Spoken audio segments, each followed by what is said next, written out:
Hey, what's up, everybody? OCD Mikey here in the house. Good to see everybody. Dan's checking in from Evanston, Illinois. Wes is in from Connecticut. Dan says, hit the thumbs up button. Yeah, hit the thumbs up button, all 12 of you. Hope everyone had a great weekend. We did, man. I hope everybody had a great weekend as well. Thank you for that. It was nice, man. I'm getting my strength back, thank God. I feel good. Yo, Nick, what is up, brother? Good to see you, man. Dude, are you gonna go to Cap? Well, you're not. Let's see. Boston isn't really by capital. Dang it. Birdie, what's up, brother? Good to see you, man. All right. Yeah, man. So we're gonna let everything chalk up in here, and I'm just gonna blab on. I'll blab about myself. I think it's time to go a little bit again, do a little bit more talk about my background. There's been a lot of new people coming to the channel that don't know who I am, and they assume I'm just like another YouTuber or a hobbyist or whatever. They have no idea the breadth of my experience. And so I thought I would go over that a little bit. I also wanted to go over some things too. It was so funny what people's reactions are. You know, I decided that I'm going to do the audio file Bible, right?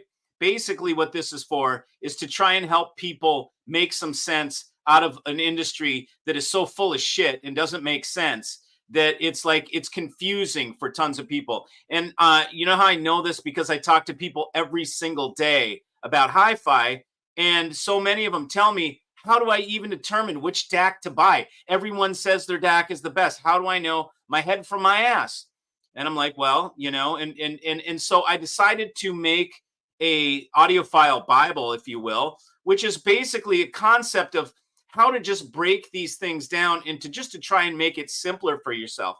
Now, I get these sticks in the mud that are like, well, I'm not a type A or type B. I actually am very serious about my audio, but sometimes I sit down while I'm reading and I listen to, and my system must be good. And the people are completely freaking missing what I'm trying to do.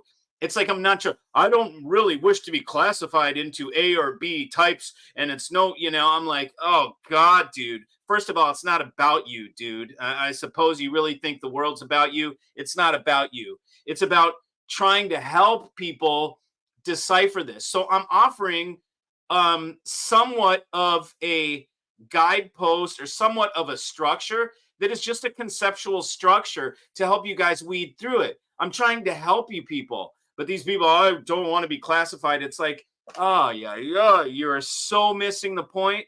You're so missing the point. Why don't you just let go of yourself and understand that I'm trying to help other people figure it out? Of course, there's exception to the rule. Of course, there's gray area. It's not black and white, only A or only B. There's people that may have millions of billions of dollars, hundreds of millions, okay? Their background system is going to be more than my system. They're going to spend $250,000 and listen to it in the background. Okay, those are not the people I'm talking about. I'm trying to talk about mainstream stuff, mainstream people, mainstream problems that people come across. Not these guys that have a shit ton of dough and want to have $100,000 to listen in their foyer, you know, as background music. Okay, I get that there's exceptions to every rule. I get that there's people that have families and really want to spend the money. You know, knock yourself out. It really doesn't matter. So, anyways, that was just kind of frustrating to me to see people completely just miss the whole thing. It's crazy. Shane's in the house. Good evening, tribe. Good evening, Shane. Tom Clark. Hey, Mikey. Hey, tribe. I've had Fisher and Fisher 570s on the brain today. Man, they are on their way. They will be here when I get back from Capital Audio Fest. I will have the 570s. There's one pair, brother. If you want it, put your name on it. Call me up, and then you can put some a down payment on it to hold it for you. Otherwise, we just get it the next round. But I have ordered. I'll have one of every single. I ordered the whole freaking line. Okay, so is that a hobbyist? Does a hobbyist order one of freaking every of the 14 pieces in their line or whatever, and then multiples of the smaller ones? No, they don't. Do hobbyists have warehouses full of sealed $500,000 worth of audio equipment like I do? No, no, they don't. I'm very much a professional business. This is what I do. Anyways, okay, so stereo god. Yeah, baby. We're all stereo gods. Yo, Shane. Top of the evening to you all. Hey, Howard, how are you, man? I've been taking my Chinese medicine, dude. That is good shit, bro. I do one shot of that, and it's like a booster in the arm, dude. It's like I feel a rush off it, and I don't even think it tastes that bad. It's pretty pungent. It's pretty dry. It's astringent, But I look forward to taking it. I thought I was gonna dread every time I had to drink it. No way, man. My body loves it. I look forward to shooting those shots, dude. Don't be a DAC. Yeah, exactly. There he is. Charles, where the hell you been, brother? Been trying to reach you, man. You got phone problems? I've called you several times and texted you. Shane, are you back in the music den? Haha, humans, huh? Yes, mate. I'm thinking about the next video. I've enjoyed your local fun in the sun videos, Shane. Okay, so this doesn't have anything to do with us. We all know someone who needs help. We do. What's up? Steve DeHardy, Bedrock Audio. Magical speakers in their garage. Exactly. I mean, seriously, I talked to some of these uber high-end dealers. Well, they're not uber high-end. They are real established brick and mortar, huge distributors, that have millions of dollars worth of stuff. And they told me they sell like $500,000 systems to wealthy folks that put them in their house and don't even use the system. It's for display. Like it's just in that room to fill shit up and make it look cool. They don't even use it. That's how crazy this shit is. $500,000 rig that you don't use. That's not us. That's audio jewelry. That's a different thing. It has no relation to what we do. But those companies try and pretend like they're part of our mainstream. They're not, man. They're not at all. Been a minute since I've caught one of your streams. Happy to be back. Thanks, Daryl. Appreciate your attendance. Hoping to retire April 25th as soon as paperwork's sent in. I'm calling you. There you go, buddy. David, critical music listener here, along with Tribe Cora, musician. Right on. Good to hear. Your body welcomes it. No doubt, man. That's for sure. Hello, Tribe. You sound great and healthy. Thanks, Daniel. I'm feeling a lot better, man. It took a long time. I mean, first of all, I had to get myself back. I was not myself. When I came out, I was like half a human. I was like beaten down, completely PTSD'd, shot out. I was a shell of myself. As you guys probably saw in that first video. That first video was, I think, 2 days after I got out. I was shot out. I couldn't even talk. Remember, I didn't even have a voice. Then I had to get my brain back, myself back, my semblance of who I am, my whole thing back. So I got my inside my head back, and then it's like getting your body back is different, man. The body was wore out, man. Oh my God, I was just exhausted every day. I couldn't go through a day without needing naps and needing to lay down. Now I can. Now I don't need to lay down during the day. For the last like 3 days, maybe 4 days, I have not needed to lay down. That is huge. That's huge. So anyways, thanks everybody. I really appreciate it. Yeah, man, you didn't look good in that video. I was a bit worried about you. I know, dude. I was a little peaked, man. A little freaking pale, right? Okay, so I'm gonna go into just to give a quick background. Some of y'all may have heard this, but I think I need to do it for posterity anyways. And we can all sit around and have a little story time with Mikey. I'm going to go back into my history so you guys know how I came about and how I did all this, okay? It started in Y2K when like 2000, 2000 or 2001. I think it was maybe early 2001. Where I decided to make some cables for my audio. I wanted to buy audio. So I was creating an audio system for myself, right? A fledgling audiophile. And I think I bought like a B&K amp, a B&K, and then I can't remember what speakers I had. Maybe some Warfields that I think that I got on auction. And anyways, and I can't even remember. I had probably a Denon DVD player and maybe maybe I used a receiver as a preamp or something, some shit ass rig. But I wanted tunes, right? And I was gonna make some. I wanted to go buy cables, so I look online. What's the great cables I can buy? I look online. I see AudioQuest, $10,000 for a pair of cables. I'm like, what the hell? What are they made of? It's copper wire, isn't it? Um, and I start to research, and I realize, wow, these guys really spin this bullshit. Like, there's no way this shit is worth 10 grand. There is no, and the fact that they're, you know, Jesus, I need to start a cable company and I could sell shit for $5,000, half of what they're doing. All I have to do is make it sound just like that one. And then I can sell it for half price and I can give people a value and I can, make a living. And so my first thing I wanted to do was test out what buy wire was because I'd heard about buy wire, but never tried it. So I bought a spool of cheap ass wire, whatever, 100 feet or something. I made myself a pair of buy wires. I put it onto my Wharfdales and I totally heard a difference. I was like, I can't believe this. Like, this is crazy. And so I took what was left on the spool. I made another pair of buy wire and I put it up on eBay. It sold a week later. Profit. Like, what? That's crazy. I put the rest, another pair, until the spool was gone. And they sold every week. They sold. I was like, this is absolutely nuts. Like, I can't believe it. Let me buy another spool and continue doing this because it's supplementing the shit ass stupid job that I had at the time. Punch a clock, dumbass job, right? And so I'm not saying you're dumbass if you punch a clock. I always need to do these disclaimers. It drives me crazy, but that's how people take shit on YouTube, right? You have to explain every little damn thing or they're gonna take it wrong for sure. So anyways, my stupid punch ass clock was punching the clock and it was a dildo job, right? And I stocked the dildos. No, it was a stupid job. I was selling window mahogany doors that had leaded glass in them. So home improvement bullshit. What do I care about that? But I'd fallen into that job, whatever, out of need.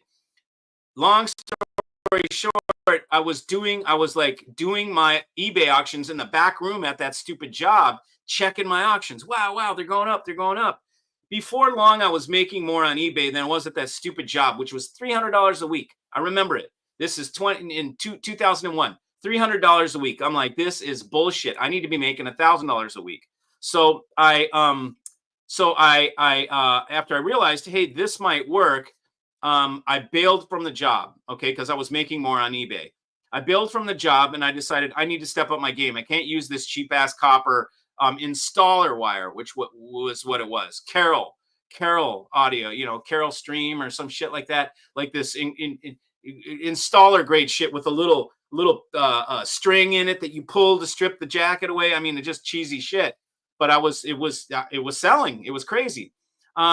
So I decided I'm starting a company. What do I call it? What do my aim is going to be to make cables that kick the other guy's ass and do it for a fraction of the cost, or at least half the cost, right? And beat their ass. And I should be able to do all right. So I named it after my grandma, Vera. I called it Vera Star because she had passed. She's a star in the sky. Vera Star had a roll to it. That's what Vera Star means. It's named after my grandma. I started that 24 years ago. And I started to research and get into better materials. I found silver plated copper with Teflon insulation, which was my mainstay. I started to make cables. I made them with a red and black jacket. My colors were red and black. I had a logo made with Verastar. You can see it today. It's been around forever. And I started making cables and I started going on AudioGon and selling these things. Before long, I was making everything. I wasn't just making speaker cables. I was making interconnects. And the last thing I made was power cords because I never thought power cords would work. I thought there's no way. They're not in the signal path. Why would I make a power cord? It's not going to do anything. And then I made one and I put it on my amp. I had a Jolita amp at the time. I put it onto that little tube amp, and I was like, holy shit. I cannot believe these power chords actually do freaking work. Sweet. I got another thing I can make. Now, mind you, at that time when I was doing that, Virastar could fit in a tackle box. I had a tackle box that you'd open up, and it had everything, the solder, my solder gun with the wire wrapped around it, everything fit in a freaking tackle box.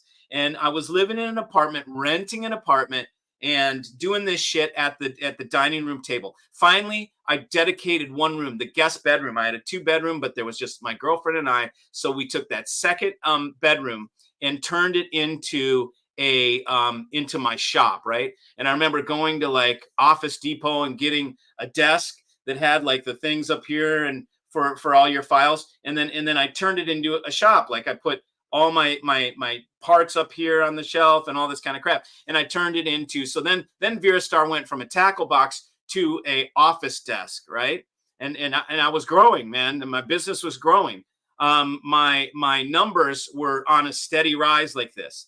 And I remember every week I would track it on a pad like this. This is how I do my business. I keep shit on a legal pad. This is Mikey's business. And I remember tracking my numbers and watching them go up, made these little graphs. And each time I was like, yeah, man, I'm going for more. I'm going for more. I'm going for more. And it was crazy, and it was exciting. And I was just, my mind was going to research and try and improve my product. Well, okay, so eventually I made enough to and saved and made enough to buy a house. Okay, I bought a house and set up there the whole basement. I set up with a big bench, and because Virastar is growing, right? And now I hired people. I hired people to come in, and they would come to my house every day, and I showed them how to solder. And I had workers. I had 3 at one time that would come to my house. They would make the cables, and I was upstairs selling and doing the auctions and all that kind of stuff. Right about then, let's see, that was about 2007, 2008, when the ass fell out of the market. Everything went shot. I was leveraged with my house at the time, and I was about ready to lose my ass. I was about ready to lose the business and everything. And that is when I thought, I need to come up with something that is new, that's going to carry me through this horrible economy where everybody's freaking out. And so I decided to take a risk and make something that I had thought about in my mind, which was foils instead of round wire. So I made up a sample foil power cord, and I put it in, and it blew my mind. I was like, I can't believe it. I can't believe this. Now the foils that I made, they broke. They would keep breaking. They would keep breaking. They would shock. They would short out. And it's very hard to do that and know how to make it so that it doesn't. Over time, I developed a method and to create the Grand Illusion, and that's when the Grand Illusion line was born.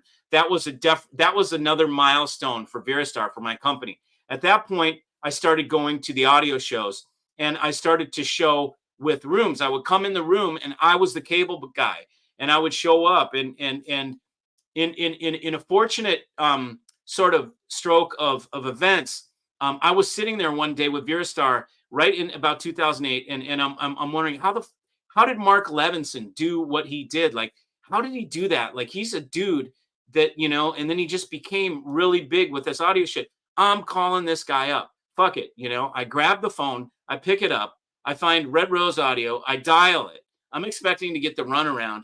Mark fucking answers the phone. Okay. I'm like, oh shit. I'm like I wonder if I'm still in my 20s at that point. Let's see. 56. Yeah, either way. Okay, so late 20s. I call up Mark, he answers the phone. I'm freaking out. I'm like, oh my God. So I sit here and I talk to Mark. I'm talking to Mark Levinson. I'm like, I tell him, oh my God, hey man, I really respect what you've done. I have this company. I'm trying to get it off the ground. I'm doing cables, and man, I'm just calling to see if you would like mentor me, or like, can you like, teach me, like, how did you do it, man? Like, I want to do this, and I have no idea like how to get from here to there, and we ended up talking for an hour, or an hour and 15 minutes. And by the time we were done, Mark had invited me to come to New York City where he was working on a project. He said, why don't you come up to New York City? I live in the Village, hang out, and I want to tell you about something I'm working on. So what I understand now that happened, when I look back on it, is Mark intended to hire me. He was impressed enough with me after talking with me that he wanted me to fly up so he could pitch me to come and be part of his team and work for him. Which is, I wasn't really prepared for that. It sounded like a good idea, but hey, I had my own thing going. So I remember I showed up to Mark's and I brought him a gift of cables. I brought him my best pair of speaker cables, and I gave him the gift. And we went to his place, and I remember his place. It was a loft in the Village, and he had some speakers that he had made that were Mark speakers, and he was doing something with front speakers and rear speakers, and he was running them in like parallel or whatever, where the front and the rear, it's the same signal. So you're hearing this, and it's not surround sound, but that was how he was set up. It filled the room. It did a wonderful job. It sounded great. I hung out with him for that weekend. I stayed with my buddy who was in Central Park South, my dear friend Tommy, who actually got me hooked on hi-fi. I have him to blame for it. So we had dinner with Mark, and we went to a movie, and he told me about all this stuff. And then by the end of the thing, he told me, I'm working with LG, and I'd like you to come on my team as the marketing guy. And I was like, well, okay, like, what does that mean? What do I get paid? Like, I didn't know. And he said, look, LG will hire you, and you come on and you'll be a consultant. You'll be the marketing guy. And so I'm like, yeah, okay, whatever. Like, that was my feeling about it at the time. I'm like, right, buddy. Uh-huh, gotcha. I'm like, there's no way. The next thing I know, LG's getting in contact with me. They're setting me up. They're getting my Social Security, all that shit, so they can pay me and put me under contract. They sign me on a contract. They put me on a 2-month contract, and I start by, well, actually, they had to meet me first. They start by flying me out business class to Korea. Okay, so I get on a plane here in Atlanta, business class out to Korea, to Seoul, Korea, to Gangnam, where I stay in the JW Marriott. Okay, this is a 5-star hotel. And they're treating me like I'm freaking executive level, okay? Because they don't freaking know. They're just taking Mark's word for it. Mark has somebody that is a marketing expert, and we need to interview the guy. So they bring my ass out. Business class, I stay 5-star hotel. This is awesome. I'm like, God, I could get used to this, man. This is. We ate at the best restaurants. We were charging it to the room. It was great. You could just whatever, LG's paying for it. And I went, met these guys. They hired me. They put me under contract. While I was in Korea, I met Simon Lee. Simon Lee is from April Music. And April Music, Stello, Eximus, maybe you've heard some of those lines. But Simon is a very smart audio designer. He owned a company and founded several companies. And he's got a very good ear. He really knows how to tune stuff. He tunes well. His shit is tuned proper. Okay. And during that time, Simon and I became friends. I met him there in Korea, and Simon and I became friends. So when Simon came to the US, which he would do every year at CES, that's a consumer electronics show. You guys, I mean, we used to have a big hi-fi at the CES every year in Vegas. It was the blast, man. Those were the days. We went to Vegas every year and partied, not too hardy, but I mean, like I wasn't even drinking, but partied like you stay up. And look, they did the damn CES at the same time as the AVN Awards. Do you know what that is? That's the porn awards. So we're there with this complete freak show of porn people, hot porn boobs, whatever, everything, everywhere. It's just a kookified, like scene in Vegas. You know what Vegas is like? Ding, ding, ding, ding, ding, ding, ding, ding, lights, lights, carpet, like all this shit. Like you're just like sensory overload and boobs and porn and like all this shit. It's like, and you're doing business with your hi-fi guys and they're in from Korea and you're going out to these great restaurants and having the best Korean food and it's just sensory overload and it's just a blast. It was just fun every time. And every time I'd go, I'd bring a load of cables and I would sell all my cables. By the time I was done, customers that shoppers would come from other countries. That's what they did at CES. They came from other countries to find new brands and buy new brands. So I remember a guy from Poland one time, a dealer, man, he ordered this big order and I put it all in a suitcase for him. I went to Marshall's and I bought him a suitcase and I put all the cables in a suitcase so that he could take the suitcase back with him to Poland. And he gave me a stack of cash and it was great, man. I was like, this is awesome, man. I love it. Now, during that time, you must realize we were in the Venetian and we were in the top floors. So Virastar was being exhibited next door to Boulder, next door to Estalon, YG Acoustics, Wilson, all these super high-end brands was where my product was placed. Okay. So I got front row, first class presentation in those shows. Not only that, the Koreans that I was sharing the room with that would have me come to do the cables, they would do the room and then I would do the presentation. I was the guy doing the demos because they spoke with heavy Korean accents and I don't. So they're like, freaking sweet. Mikey can do all the demos, talk to everybody because I can do that easy. Do the demos, walk and talk, and do the front man shit. I can do that, right? So they put me out there, and then they could chill back, and no one had to go, oh, as Americans, we're stupid. We think Koreans are Chinese, so people will come in. Oh, it's Chinese. They look in if they see Korean talking, they're gonna think it's Chinese gear. They're gonna turn around and walk out. But when they walked in, here's Mikey all cut and, with the just looking all, playing the game, right? This is when I was when I was not a black sheep, okay? When I was trying to be one of the good old boy networks. And I was invited in. I knew that's where I met the magazine reviewers and I made all my contacts, okay, during that time because I was in the top floors of the Venetian and I was associated with the top level gear. And so that helped me cut my teeth. And that's when I thought, well, I'm going to be part of this hi-fi industry. Okay. And I was hoping for the best. In or about that same time, there was a company called Cinepro that was making amplifiers. And I knew the owner and somebody that worked for the owner that was a friend of mine that I used to work with, Travis.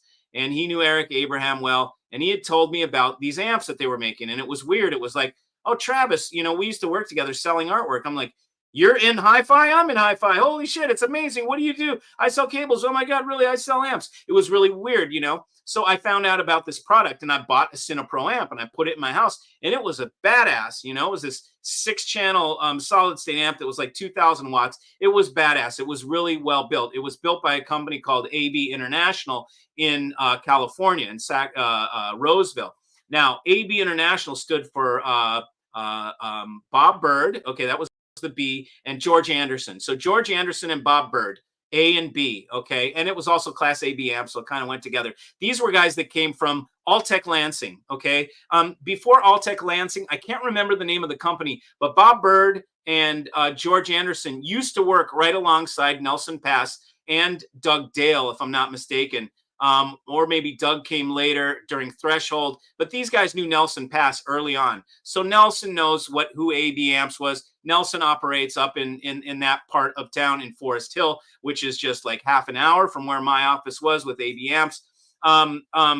Where I was, it became my office. Okay. So I bought the amp. I found out about who's making the amps for Cinepro. I talked to those guys. I want you to make an amp for Virastar, my cable company, right? So I say, take the top of the line Cinepro and kick its ass, okay? Give my amp more power. Give it better input caps. Let's put better capacitors. Let's spend more money. Let's make it was silver plated, silver immersion on the boards, and let's pimp this shit out. Let's do it more hardcore than Cinepro. So we did do that. We made an amp that was sick. It's still to this day. The Veristar SSA 644 was a giant plate glass triangle. The handles made my logo. It was sick. The face of the amp made my damn logo.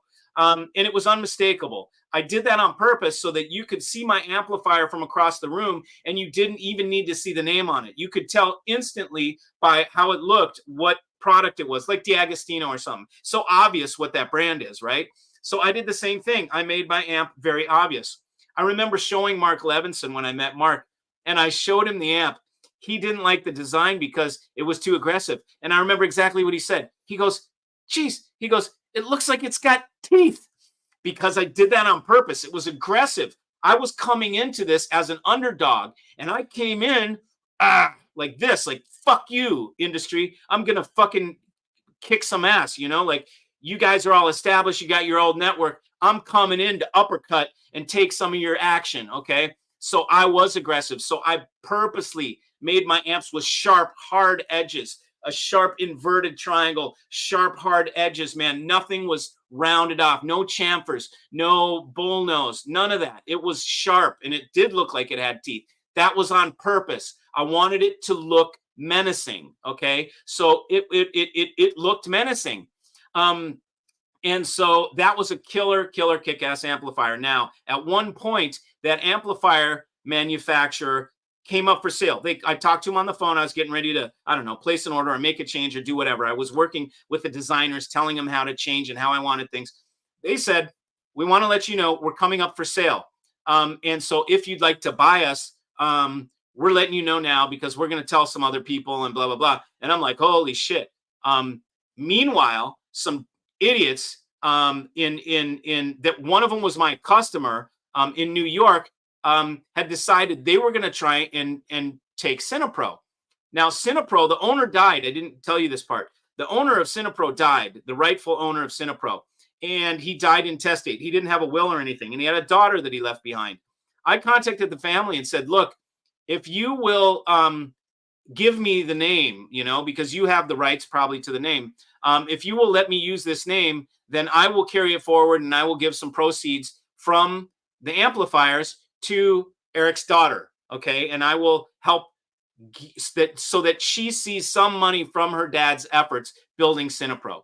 They said, sure, we'll do it. I met with them and lawyers. We signed the papers, all this shit. Then I had some wise guys in Long Island try and beat me to the punch with Cinepro. They started making product with Cinepro when they were not. They had no right to do so. They did not have the trademark, which I did.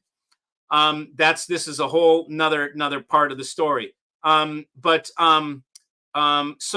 I'm like, okay, so these guys are for sale. I better buy it. Or what if those Cinepro guys get it? Then they're gonna, you know, I need to upper fist these guys at this game. So I bought the company. Okay. I took a loan out. I got some money, and I made terms with the company, and I bought a freaking amplifier company in California. Okay, I'm early 30s. I've never done a business school. I've never done any shit like that. But one thing for sure, I'm not afraid of risk. I'm not afraid of failure. I will do it. Tell me what, you know, all I got to do is sell. You know, that was all you got to do is sell. It's not that easy. I went out to California. I checked it out. It's in a big ass warehouse. We got 2 employees, an engineer, a mechanical engineer, and an electrical engineer. And there's an office. There's a warehouse with rows and rows and rows of sub-assemblies and component parts. I'm talking about resistors, diodes, all sorts of switches, all sorts of shit, like so much stuff, dude. And in a freaking forklift and a shaker table and a test bench. I mean, and all this crazy shit. So I took this shit upon me. I bought it. I said, I can do this shit. Okay. I learned after 3 years, no way, man. I can't do this shit. And I don't want to do this shit. The last thing I want to do is run a manufacturer. It takes a certain type of brain and organization. I'm a front man, right? I'm a sales guy and a front man and a person. I interact with people. I'm not the guy that sits in the office that does the piecemeal shit and figures out all of the office shit, right? I can't stand administration. I don't want to do it. But 3 years of running that company, that amplifier company, taught me, sitting here, standing over my engineer's shoulder, watching him create Gerber files, watching him move traces and make the board layout on the computer, and watching him tell me how to lay traces and where the ground plane should be, and how you make less noise by moving certain planes, certain traces away from one another, or running other ones close to one another, or layered on top of each other. And I'm learning, man, and then I'm signing all the checks. So every time we have to order, I get a piece of paper, that's an invoice from the metal guys, Fab Tech, metal creators or whatever, and I have to sign off. So I see front face plates, 100 pieces, front face plates, $55 each, right? Bracket, heat sink bracket, $15 each, 100 pieces. Heat sink profile, 150 pieces, $32.50 per heat sink. So I am intimately in touch at that point with how much an amplifier costs to build. I know exactly how much a 2,400 watt Class AB power amp costs to make. The transformer, the most expensive things, the front panel and the transformer. Okay, everything else was left. Those are the big expenses. Plytron out of Canada, buying huge ass Plytrons. Okay, and then having them wrapped with certain shields and things like that, and having them done well. I want the black tape on the outside so it looks black. I want the name on the side, all this shit, right? I'm designing every little bit of it. I have all the heatsink brackets have laser etched Virastar logos. Like, I'm making this thing badass so that when you open the top of the lid, it looks like a Ferrari engine. Like, it is badass. I've got silver plated red boards that have or I was doing black boards with silver, and then I did red at one point, and then just big power supply caps, monster Mallory caps, and like building this thing badass. So when I give amps shit, when I look at something like a Constellation and I tell you guys like how cheap that shit is made, and they're charging 55 grand for that thing, and how ridiculous it is, I know because I made that shit. Okay, I signed the checks. I saw all the invoices for every single part to make a Class AB amplifier. So I know how much that shit costs because I owned an amp manufacturer. Okay, I did that for about 4 years. I got my ass handed to me. Okay, I could not sell. I did not have the marketing machine that I do now at that point. So I did not know how to get, I brought them to a couple shows. I didn't know how to get the product out there. So over time, it cost more to have this business in freaking California with all the taxes, all the shit you got to do in California. I had to close it down. So I ended up selling the business to the guy that was populating our boards. And I got out just by the hair of my chin, and with no debt, and was like this. And I said, never again will I own a manufacturer. I don't want to do it. I know now I don't want to do that. So I went to the School of Hard Knocks, and I put my ass on the line, and I had to stay. I was living in Georgia, and I got an apartment. I rented a room in Roseville. I bought a motorcycle, and I would drive to work on a motorcycle, and I would live in Roseville for a month at a time, and then I'd come back to Georgia. And then I come back over to California, and that's what I was doing. In order, so I learned firsthand about manufacturing. So and then I had made all my inroads at the shows. I started to bring my amps to the shows a little later, and I got a taste of the industry. I was inside, okay, and I'm still inside enough, but I just don't. It repulses me, the inside. This little good old boy network of circle jerk that happens. Everybody's jacking each other off. To get it's like politics, man. It's like you do one thing and expect something in return. I give you this amp and you're gonna give me a favorable review. And then we're gonna make this guy our anointed seller and this guy our anointed seller. And those are the only guys that are gonna get our shit. And then we're going to push it through this network, and you guys are going to make it. You're going to pimp it out in your magazines, and then he's going to take the sales. And then for that, we're going to run full page ads. I could see exactly how this shit was working because they started to try and engage me and bring me into that. circle jerk. And I wasn't about it. I'm like, fuck you guys. This is, I don't want any part of this. It's manipulation and it's not real. And my product can stand on its own. I don't need, to be part of this. So at that point, after many years, this is after 10, 12 years, I decided I'm just going to stick to doing my cables. I'm not going to pay attention. When I did my first foil cable, I got product of the year from Stereo Times, and the business started to take off with the cables. Okay. The amps, I sold that. I got out from under that. And I continued on with the cables with the Grand Illusion line, which was great. I'm making leaps and strides with the Grand Illusion line. Somewhere along the road, I met, and I'm probably missing something in here, but I met up with Greg Paton, a good friend. I consider a dear friend from New York City, who was a journalist, an audio journalist. And I was up there hanging out, and we were at dinner one time, and he said, you know what, dude, you got to do a YouTube channel, man. And I'm like, what the fuck? What's YouTube? How stupid, and he's like, no, people will love to see what you're doing. Now, at the same time, I had a company called Hot Rod Audio Mods. This is where I took gear, like Chinese gear, like Jolita, and I would soup it up and modify it. And then sell it at full retail. So I was a Jolita dealer. I would take their stuff in. When it came in, I would pop it out of the box. I would modify it. Then I would sell it at full retail. So instead of discounting the product, I sold modified product at full retail, which was my angle on the market, because there were other guys out there, Underwood, Wally, that were just always discounting. And I don't like being in the whore business. Okay. So I'm not a discounter. That's for weak people. Okay. It's for weak sellers that are just crumb snatchers. Okay.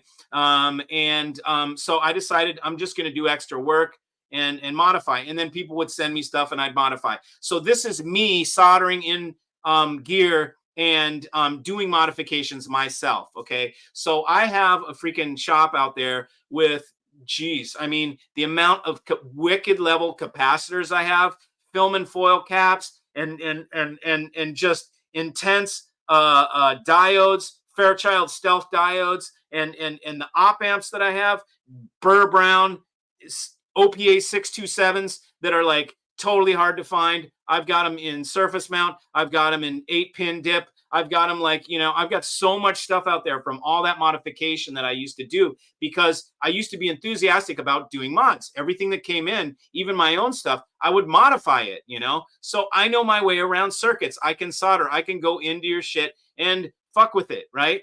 And not break it, okay? Now, I'm not a repair tech, but I am a mod tech. So that gave me even more experience being inside a gear, soldering things, pulling things in and out, understanding which brands, how the boards were built, which stuff was easy to work on, which stuff was a pain in the ass to work on. I could see which stuff was overheating by the color of the boards. So I would know which brands were kind of not so good designs because they were running hot. Other designs that looked like they were overbuilt, built really well. So I have tons of experience modifying stuff. I went on to build speakers. I designed speakers, and I'd go to a cabinet guy and have him make me the cab. And then I'd go to a crossover design guy and get a crossover. And then I'd make these wicked, things, man, that were always great ideas, but to put something into production and sell it is a completely another thing. That's and making something great is one thing, and then selling it and being successful at it is a completely different thing. And they're not at all closely related. So I have a ton of experience building shit firsthand, taking things apart, modifying. I owned an amplifier manufacturer. I went on to have a patent. I created a patent in my with my foil cables, something that combines the RCA and XLR into one cable, and it's either single-ended or balanced depending how it's wired. So it eliminates the need for a microphone cable and then an RCA cable. It's one, and it is. Someday I'll take you through this patent and I'll take you through this design and show you how there's nothing like it that's ever been done. You can run silver from the speaker driver all the way to the preamp input without any solder. Okay, just let that sink in. I can attach foil to a board without solder. I can attach everything in the whole line. So you know what that means? That means I can make it 100% silver from the speaker driver all the way to the input on the preamp, okay, or the output on the DAC, if you will. Okay, that's never been done. Okay, I have the patent that facilitates an industry first. Okay, and all I need to do is capitalize that shit. That is going to take capital. Okay, that whole endeavor will be something that I may or may never do, but I have the ability to do it and be protected and have industry first that nobody's ever done. And it came out of this little noggin. And then I went to a guy that can draw machine drawings, and I described it to him, and I showed him my sketches, and he put it into CNC things so that I could actually take it to a 3D manufacturer and they could print it up for me. And I made a functioning 3D printed piece of my invention. There's nothing cooler than having something in your mind and then later on having a 3D printed of your concept that freaking works. It's was the greatest, one of the most rewarding exercises I've ever done was creating that product and having it go from my mind into an actual physical connector it's just super cool. So that was an exercise, right? I just did that to say, yep, check, done it, got a patent, did it, made my own shit, 3D printed it, it works. It's all that stuff. So so that gives you a little bit of insight. Yeah, let me go back. So this guy Greg tells me you got to do this YouTube channel because everybody's gonna dig seeing what you do. You do some crazy shit. Your brain is like a freaking squirrel cage, right? Like you're always coming up with ideas. You got these crazy things and you're always modding and you're always doing things. Why don't you make some videos so people can see this shit? And I was like, oh God, they're going to be so bored. It's so geeky. Like nobody's into this, man. And he's like, no, seriously, trust me, do it. Okay. I said, all right. Okay. So I did it. And I think one of my first videos was how crazy my freaking electrical is here. Okay. Like what lengths I went to completely isolate my electrical for my rig away from the house. Like it's completely separate panel. It's not even, it doesn't come off my breaker panel. Like it comes off the meter on the outside of the house. And I have a second panel on my rig that only my rig is on. And then there's the house breaker panel, right? They're two different panels. And I have 4 ground rods. The 4 ground rods that go into the ground were made out of oxygen-free copper. Normally, they're steel with copper plating around it, okay? I had the things made out of solid 3/4 inch, solid, not even solid 110 tough pitch copper, but solid 101 OFC copper. And then I sent them and had them silver plated. So I've got 6 foot. I didn't do them 8. I did 6 foot, which is good enough because I got 4 of them. 6 foot long, 3/4 inch thick, 101. I can pull those out of the ground. They're worth some money when copper goes up. Solid 101 OFC copper, silver plated into the ground, and then silver plated copper 8 gauge coming into the room. So I have 4 leads coming in. Now I use 2 of them for signal ground and 2 of them for safety ground because if you can isolate them, it's lower noise. So I could do 3 videos to describe to you what I just said in one sentence. Okay. That's how I started. Let me show people how cuckoo I am and the things that I think are crazy. And then I started bringing you guys into the shop. If you go to my early videos, you'll see in the shop building my absolutely hyper cuckoo power strips where I used freaking square bus bar made out of pure 5/9 silver. First of all, that shit is hard to find. And then I would make these bus bars and I would put them together and solder them and make solid, pure silver bus bars and from the IEC inlet to every single, not every single duplex, because a duplex has 2 sockets on it and it's got 2 little holes, 2 screws. I would go to this one, to that one. So every single socket got its individual home run of pure silver 8 gauge bus bar. These things were amazing. And then I went through studying all material science, ferroelectrics, paramagnetics, all these different types of minerals and things that I could mix into a slurry in epoxy and pour onto the backs of these duplex receptacles, so it would take up and absorb both electromagnetic frequency and high frequency noise would come out. So it was a passive filtering, really wickedly high-end built power strip. I had the chassis made and out of aluminum. It was made like a pylon, so you can't knock it over when you're plugging it in. It's not tippy. Complete Virastar Mikey design. I could have a job designing products. If somebody wanted to hire me as a product designer, I could do that for a company. I helped AGD with product design at the very beginning. It was just the some of the cosmetic things and how and there's other companies that I've worked with. My feedback helps them develop their product. Okay. Um, just from my experience. Okay. And then I show up as a blabbermouth on YouTube, and people think I'm just another YouTuber hobbyist that's on here with a big freaking mouth.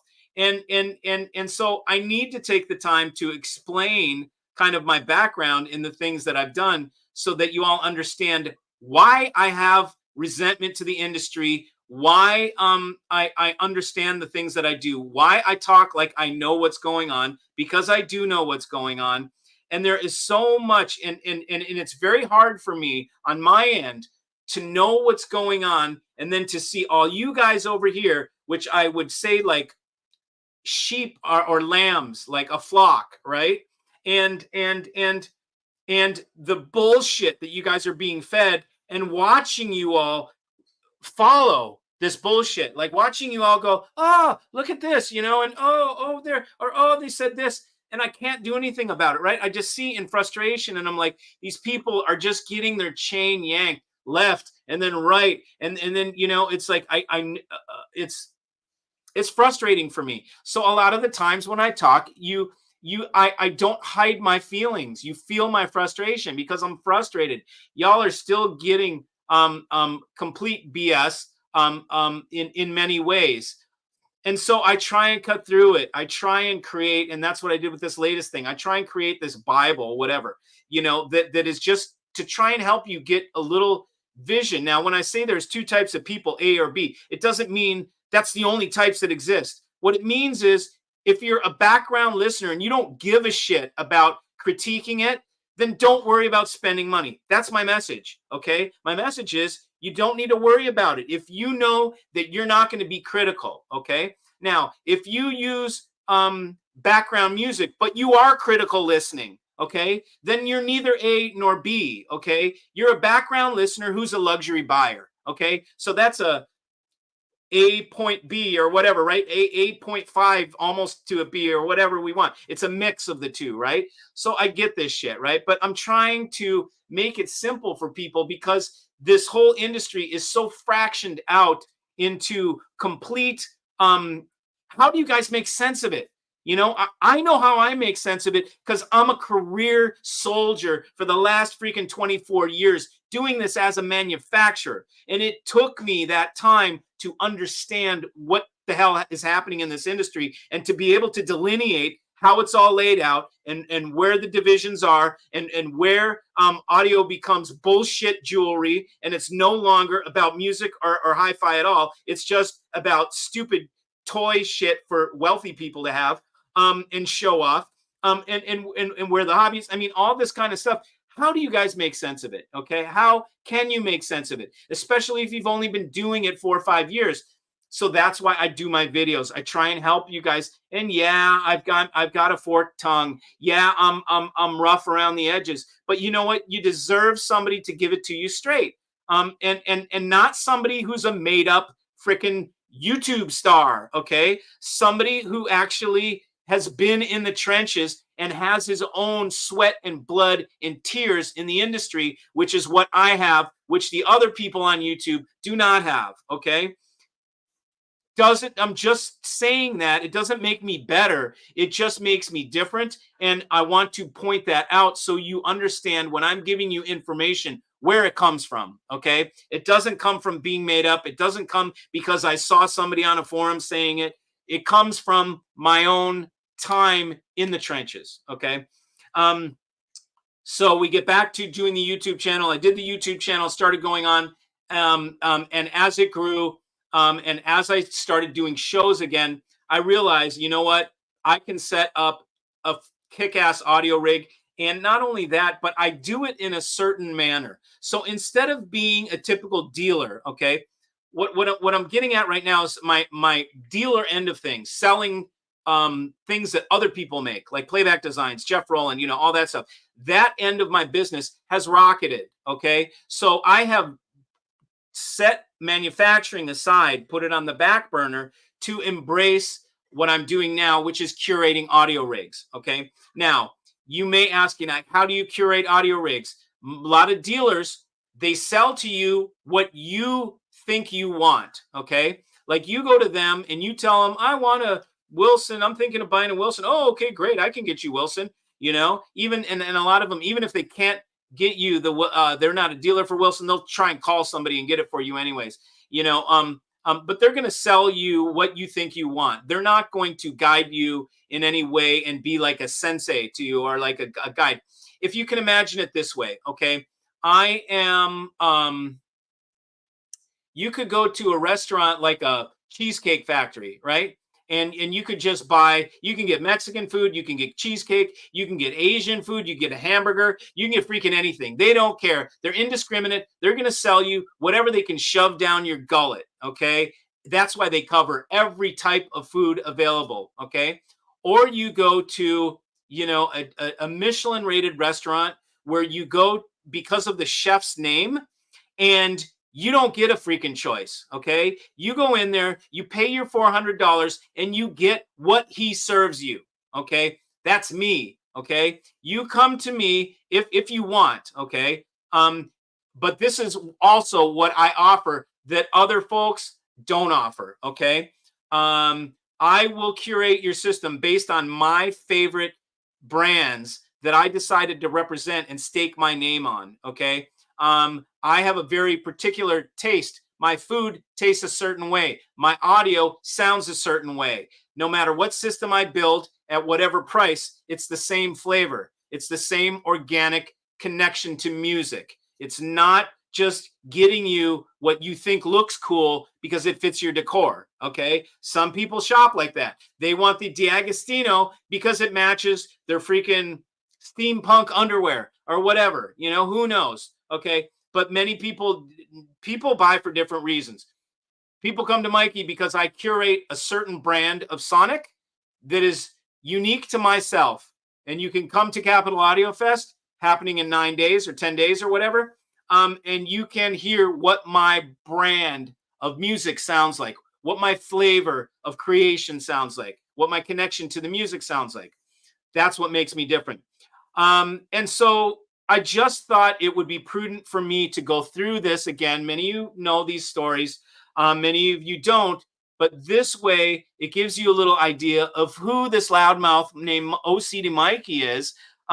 Because, you know, when I speak out the way I do, the good old boy network in the industry loves to hate on Mikey because I expose the truth. I show you the bullshit, okay? I show you the fuckery that happens from these guys. Okay, and they don't like it because they enjoy their game, they enjoy their hustle, and they're happy doing it. But I not only do I expose it, but I offer solutions for it at a fraction of the cost. So I don't just tell you they're ripping you off. I say, here's a product that's not ripping you off. Okay, now you can either take what I say and throw it out the window, or you can listen. It doesn't matter to me. I don't care if you believe me or not. Okay, because enough people do believe me that I don't care if others don't. Okay. But you know, you either you take me or you leave me, but that's what I'm here for. I'm here to bring you a certain brand. And okay, this is the small part of what I do. The greater part of what I do is to create the Hi-Fi tribe, which is all of us. Everybody that's watching right now is part of the Hi-Fi tribe. And this is something that this hasn't hit yet. We have the tribe, but we are in sleep mode. Okay. Once we activate in 2025, I'm not going to go over what we're doing. Okay. But let's just say we will not need the audio industry. They can fuck all. Okay. And we will have our own everything. Okay. We will not need magazines. We will not need dealer stores. We will not need shows. We will not need a freaking thing because we will do our own thing. Okay. And we do it differently than the rest of the industry. We are the cool guys, okay? If you want to make fun and think, oh, you guys think you're cool, we are the cool guys, okay? You want to you can you can go, you can choose your group, you can go wherever you want, and you can do whatever you want. I'm creating a cool place, a safe place where we don't hustle one another, where we don't charge $2,000 for a fucking repair board if your product breaks. We don't jack each other and punch each other in the balls all the time to try and take each other's money. We don't do that in the hi-fi tribe. I find products that are in their Goldilocks zone. I find products that at their full MSRP are still a value. And I do not buy Chinese. I do not bring you guys Chinese stuff, which is all knockoff anyways. It all just copies something else. In my opinion, none of it's innovative. It is just trying to take a bite out of the market, like they try and take a bite out of every market. And I don't need to go on about that. You know, it all boils down to, well, I'm not going to get into it. I'm not going to get into human rights and all this other stuff. But the bottom line is everything that I offer is made in USA or made in Europe. Pretty much. Yeah, maybe made in Canada too. And they're phenomenally built products at a price that is maybe a premium in some cases, but you get what you paid for. Everybody, and you saw last week, I brought 3 guys on. I will do that once a month. I'm going to bring 3 guys on, 3 or 4, and they're going to go on about how Mikey helped, and they're going to turn their system. You're going to see their rigs. They're not slouches, okay? These are regular dudes with huge ass rigs. Some of them have smaller rigs. Doesn't really matter the size of the rig, but the bottom line is they can tell you about how they were treated by me and how I helped them to create their audio rig. And there are very few people in the industry that have the heart to carry you across the line the whole way, not just sell you something, but carry you across the line and make sure you ding the bell and that you are happy and that you are completely satisfied with audio so that you can put it to rest. The way my motto is, I get you out of hi-fi. I don't get you into it. I get you out of it, okay? By making you a system that you never have to change anything anymore. Many people appreciate that, okay? So there is my rant. I am going to go into some of your responses so we can, so I can answer some of these questions. Where am I? Okay. What am I taking that makes me feel so good? Chinese medicine and some other supplements, bile salts, and some binders and things that are helping rid my body of heavy metals because I used to solder a lot. And so one of the people that I saw that was a medical, she's a medical intuitive, said, I'm sensing heavy metals in your body. And so she told me about supplements to take to help chelate heavy metals out of my system. So I'm doing a big detox. And then and that's basically it. I'm detoxing my body. All the shit food that we eat everywhere. I mean, you have no idea. All the processed shit ass food kills you. It kills us in a slow fashion, but we're oblivious to it. So until you step outside that and start eating at home things that you make that are whole foods, that are not processed foods, your body fucking loves you for it. Excuse my language. Your body loves you for it, man. And you can tell the difference. That one brother. Peace. Spam from Oakland. What up, Oaktown in the house? We've decided to save up and begin with your Fisher & Fisher speakers as our first and hopefully last purchase of bedroom speakers. Oh, dude, you can count on it. You can count on it. Those little, for bedroom speakers, you get those SN70s. Look, they are so good that I'm leading with them at the show. I am taking them. My room 625 will have the SN70 bookshelf monitors, $4,500 speakers that are slate, 100% slate. They sound so good that I'm leading with them, and I'm going to use them to turn people onto the brand. You'll be calling soon or contact via Tribe. Yeah, just go to 11 Stereo, man. The phone number's there. It'll come right to me. Byron, hello, Mikey. Taking a break from the Cowboys versus Niners. Oh, there you go to watch me. Thanks, brother. Can people still get their hands on a new or used 625 S2? New, no. Used, maybe, if you're lucky. The JR isn't updated. What is the JR? The 555 is is available.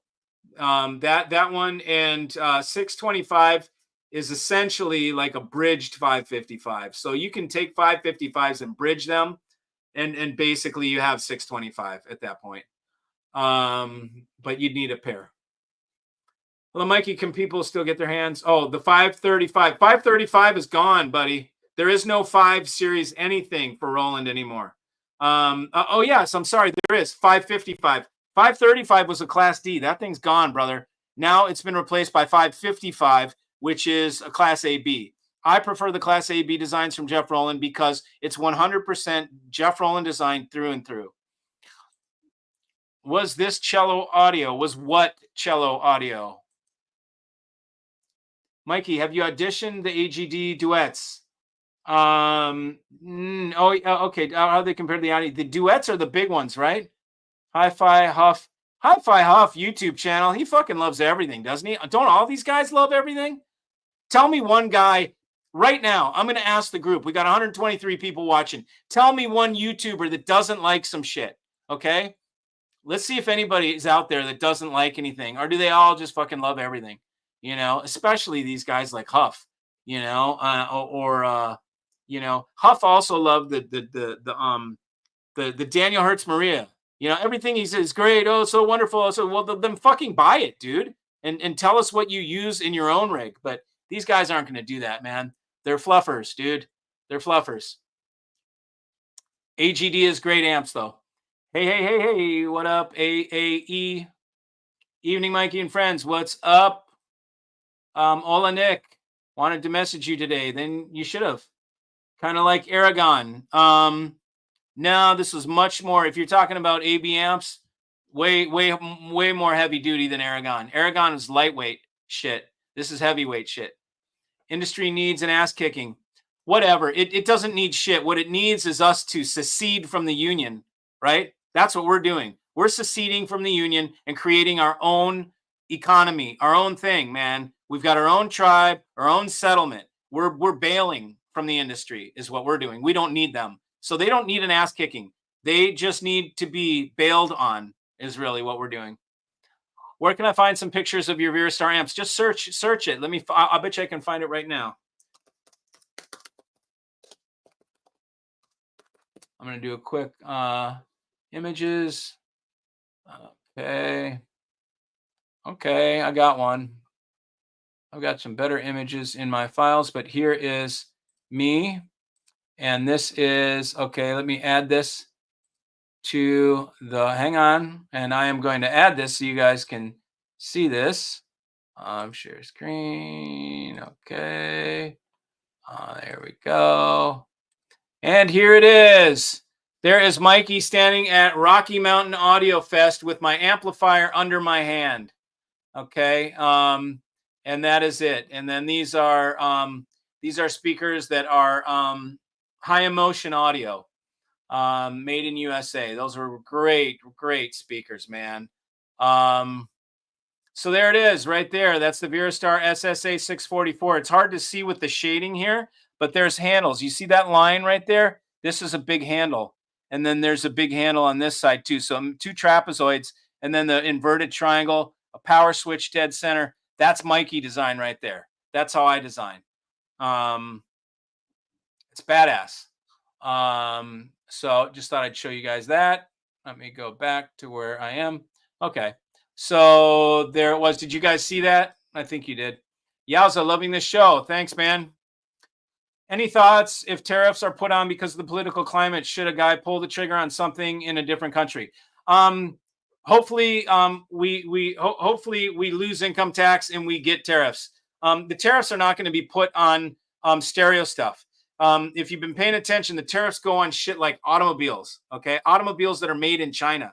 Okay, that's really where they're going. It's not going to be tariffs on everything. Okay, and it's definitely not tariffs. All the tariffs that happened on the last presidency when Trump was in didn't affect audio shit at all. What affected audio stuff was COVID. Okay, because China went on lockdown and they stopped making shit, and so nobody could get it anymore. And then when people could get it, they it's like scalping tickets, right? When something's sold out, you scalp the tickets. So when all the parts were sold out, the scalpers or the component brokers were scalping, and complete just, let's kick people when they're down. So there's nothing to worry about that. I think this is why some brands are so expensive, to keep production low on purpose, the BS level low. I guess so. If that's, yeah, I mean, some people can't do high production. So in order to keep things at bay, they just make it more expensive. But I happen to find brands that still are handcrafted, like Fisher and Fisher. Retarded. If you don't buy Fisher and Fisher, it's I mean, at the price it is right now, it's just not going to be like that forever, man. I mean, it's just do the research.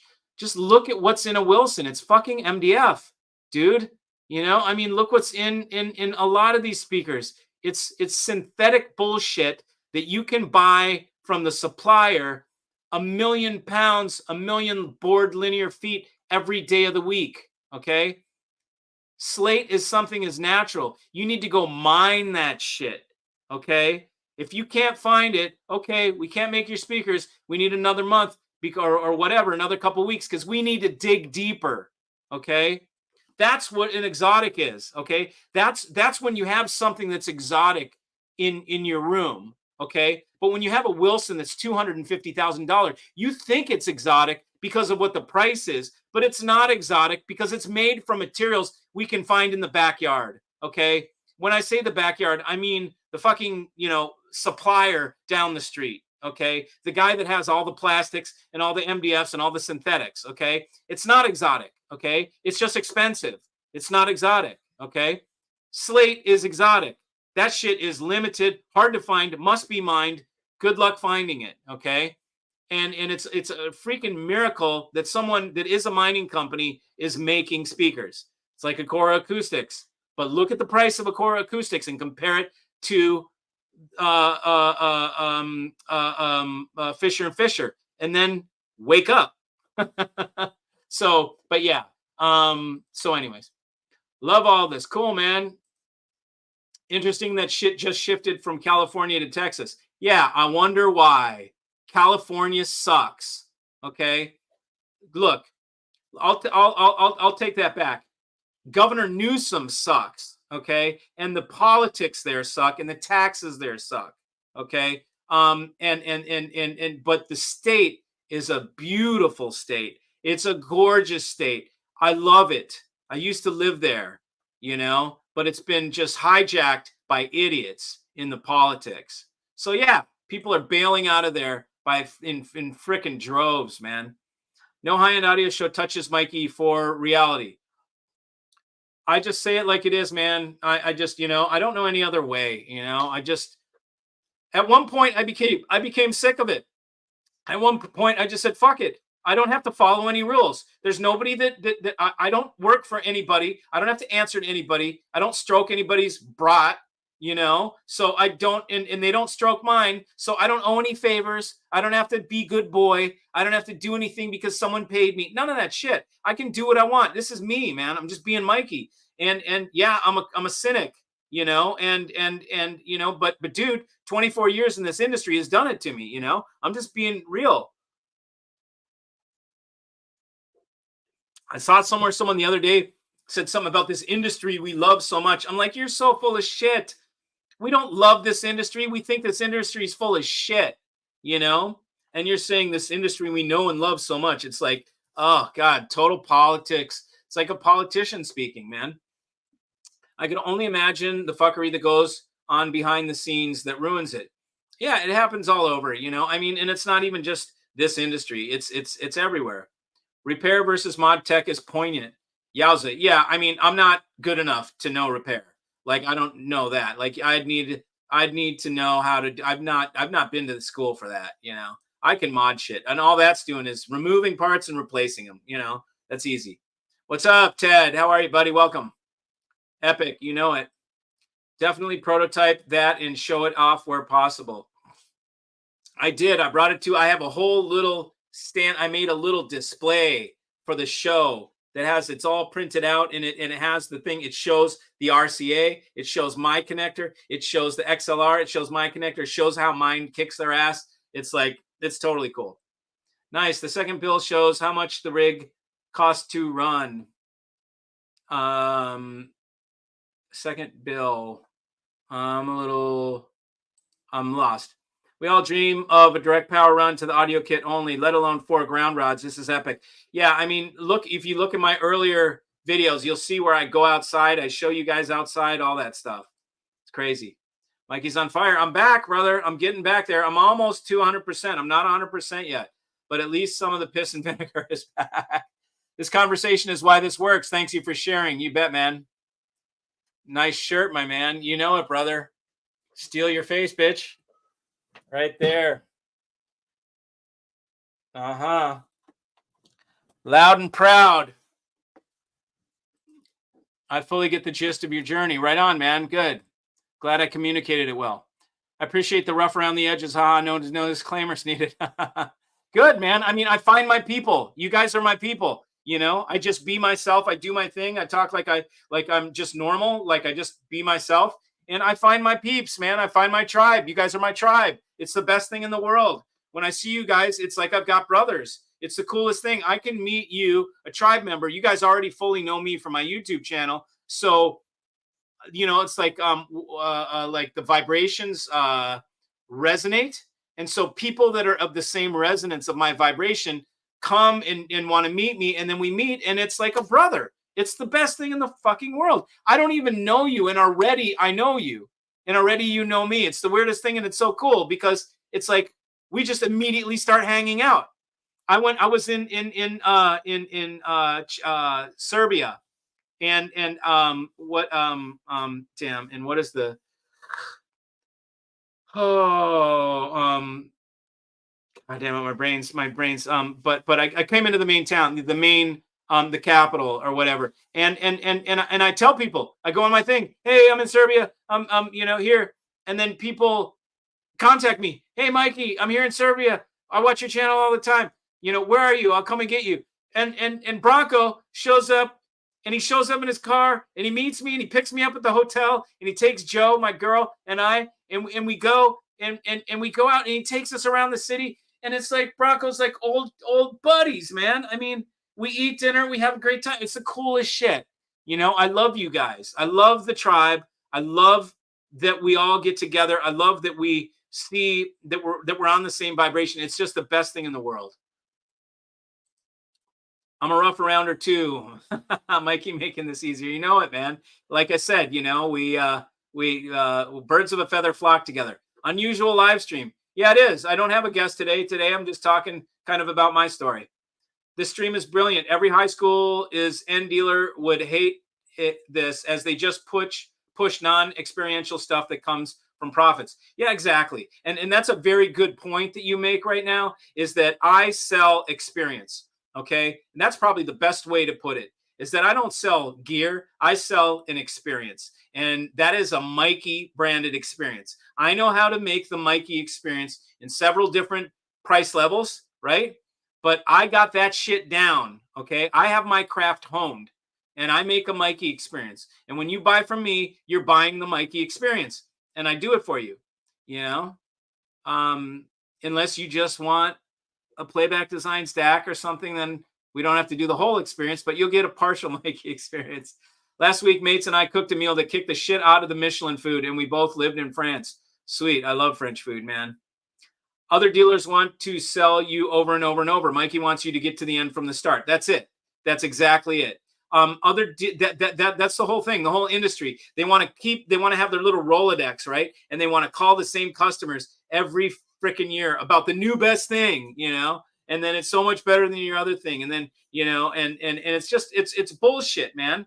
My job is to get you out of hi-fi. There are enough of you out there that if I get every single one of you that engages my services, if I get you out of hi-fi, there's enough that I can retire. Okay. I mean, there's enough of you that want that.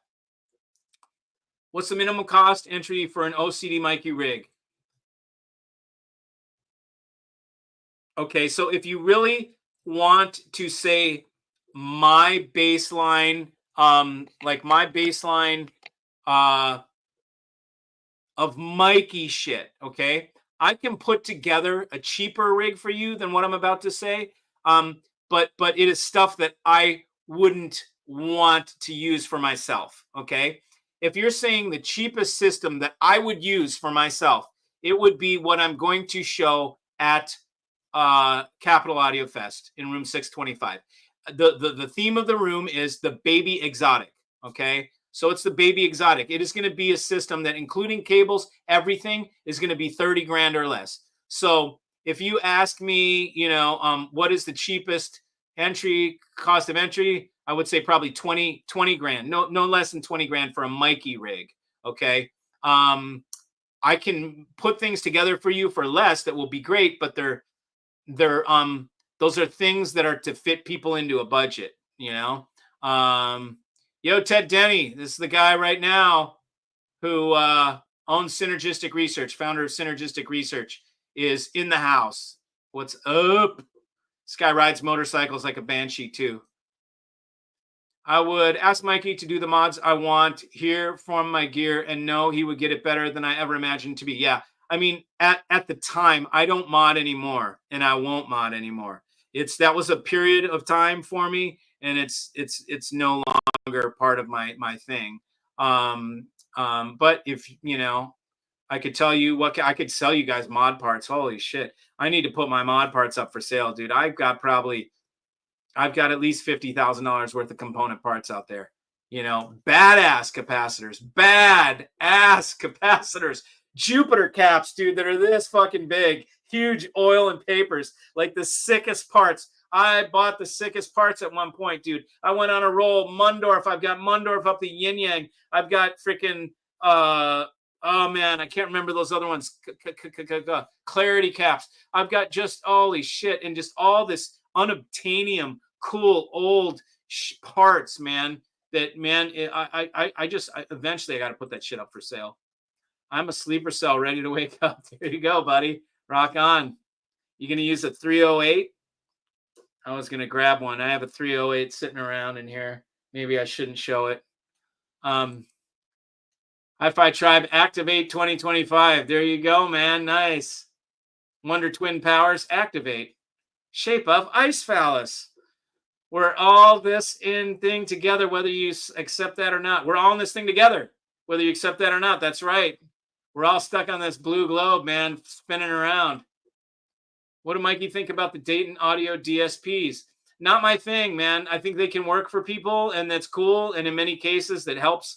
But to me, DSP, I don't like DSP. DSP is to make some shit work when you if you don't have the proper room, or you don't want to do, or you can't do a proper setup, then you force that shit to work by using DSP. And I'm not into manipulating the signal digitally in order to make it work when it's not normally going to work. So I'm not into it. They work, though mainly frowned upon by most. Yeah, exactly. We have some premium builders here in South Africa, old school tech people. Yeah, cool, man. That's cool. Let me know some of those brands. Your rant of note is epic. Thanks, man. Get rid of the seed oil. Yeah, I don't eat any of that unless you can't process fat.